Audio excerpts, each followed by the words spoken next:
Lockdown से पहले गीता के घर का नजारा कुछ ऐसा था कि रोहन ऑफिस जाता था और शिविन स्कूल। जिनके घर से जाने के बाद गीता काम खत्म करके बाकी समय आराम करती थी।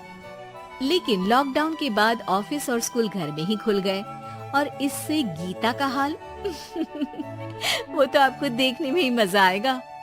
शिविन, ओ शिविन, महाराज उठने के लिए क्या 21 तोपों की सलामी लेंगे? अरे बिस्तर से बाहर निकल, ऑनलाइन क्लास स्टार्ट होने वाली है।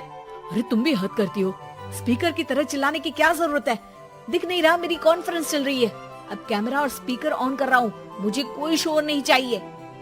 इस पर जैसे ही रोहन लैपटॉप का कैमरा और स्पीकर ऑन करता है तभी कुकर की सीटी बजती है।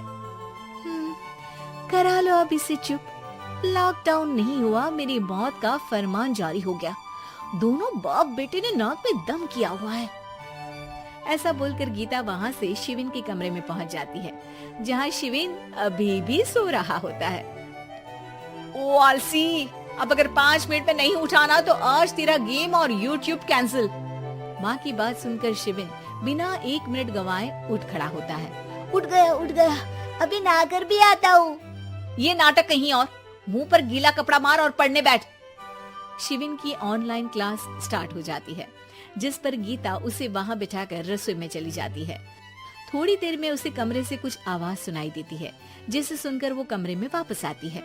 हाय राम, तुझे क्लास अटेंड करने के लिए बोला था, कैमरा ऑफ करके बिस्तर पर नाचने के लिए नहीं बोला था। मम्मी मुझे कुछ समझ नहीं आ रहा, आप बाद में पढ़ा देना ना, वैसे भी अटेंडेंस तो लगी गई है। हाँ बेटा, जरूर बन जा, तू अभी से हम सबका बाप बन जा। अरे नहीं मतलब कहाँ से लाते हो इतना दिमाग, और पढ़ाई करते हुए ये चला कहाँ जाता है? नाइस क्वेश्चन, दिमाग से पूछकर बता दूंगा। शिविन की बातों से परेशान होकर गीता उसे मारने के लिए जैसे ही आगे बढ़ती है तभी वो कमरे से बाहर भाग जाता है। अब शिविन आगे आगे और गीता हाथ में चप्पल पकड़े उसके पीछे पीछे पूरे घर में दोनों घूम रहे होते हैं। इसी बीच वो रोहन के पास पहुंच जाता है और शिविन को मारने वाली चप्पल रोहन के लैपटॉप पर जाकर गिरती है। ओए माँ! मम्मी, अब पापा को चप्पल मार रही हो? वो आज तक के रिपोर्टर, चुपचाप जाकर क्लास अटेंड कर ले, नहीं तो अगली तेरे पीछे लगेगी। इस पर शिविन वहाँ से चला जाता है, जिसके बाद रोहन गीता से कहता है, इस सर्कस के लिए कुछ बोलना चाहोगी? अरे क्या करूं, जब से तुम दोनों घर में रहने लगे हो, घर अपने आप ही सर्कस बन गया है और मैं तुम्हारी नौकर। कभी बेटी को संभालो तो कभी बाप के नखरे उठाओ।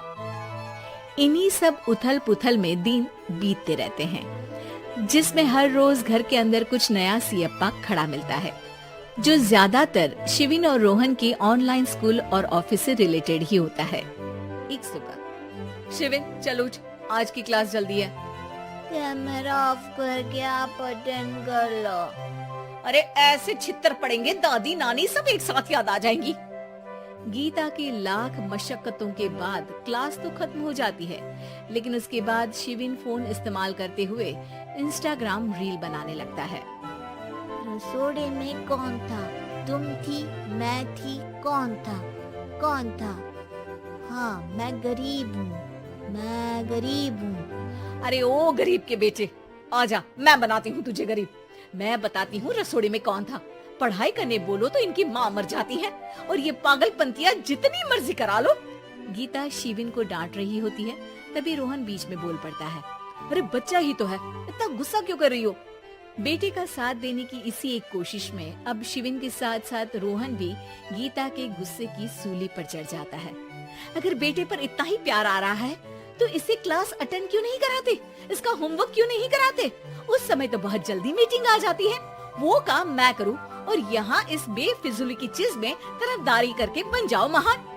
हे भगवान, कोई तो इनके ऑफिस और स्कूल खुलवाओ, मैं इन्हें और घर में नहीं सह सकती। अरे कुछ और मांग लेती, क्योंकि तुम्हारी ये विश इस साल तो पूरी होने से रही, कोरोना। हाय नास बेटे ने जिंदगी ही बर्बाद कर दी। खाए कोई, पचाए कोई, कल मुझे चुन चुन कर सबको मेरी बद्दुआ लगेगी। उन्होंने दुनिया का और इन बाप बेटे दोनों ने मेरा जीना मुश्किल कर दिया। गीता वहाँ से चली जाती है, जिसके बाद रोहन शिविन से कहता है, अरे तुम्हारी मम्मी इतनी भड़की हुई क्यों है? आपकी वजह से पूरा समय घर में रहते हो और उस पर कोई काम कराने की जगह बस ऑर्डर देते रहते हो।